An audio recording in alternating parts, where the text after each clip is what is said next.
ലൈംഗിക പീഡന പരാതിയിൽ ചലച്ചിത്ര സംവിധായകൻ രഞ്ജിത്തിന് കോടതിയിൽ നിന്ന് കനത്ത തിരിച്ചടി.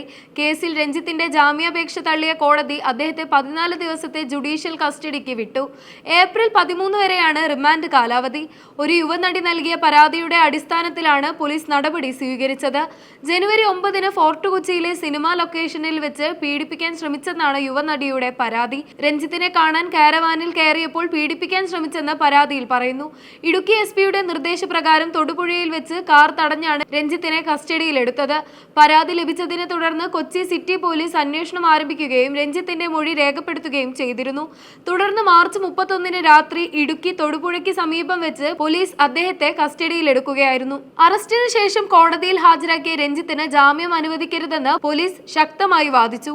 പ്രതി പുറത്തിറങ്ങിയാൽ സാക്ഷികളെ സ്വാധീനിക്കാനും തെളിവുകൾ നശിപ്പിക്കാനും സാധ്യതയുണ്ടെന്ന അന്വേഷണ സംഘത്തിന്റെ റിപ്പോർട്ട് പരിഗണിച്ചാണ് കോടതി റിമാൻഡ് ഉത്തരവിട്ടത്.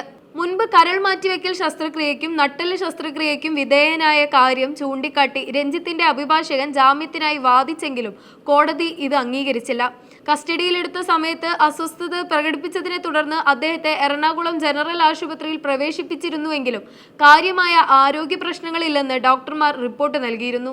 IPC സെക്ഷൻ 74 പ്രകാരം സ്ത്രീയുടെ അന്തസ്സ് കെടുത്തണമെന്ന ഉദ്ദേശത്തോടെയുള്ള അതിക്രമം, 75 പ്രകാരം ലൈംഗിക പീഡനം, 79 പ്രകാരം സ്ത്രീത്വത്തെ അപമാനിക്കുന്ന തരത്തിലുള്ള വാക്കുകളോ പ്രവൃത്തികളോ, 127 പ്രകാരം അന്യായമായി തടഞ്ഞുവെക്കൽ തുടങ്ങി ഗുരുതരമായ വകുപ്പുകളാണ് രഞ്ജിത്തിനെതിരെ ചുമത്തിയിരിക്കുന്നത്.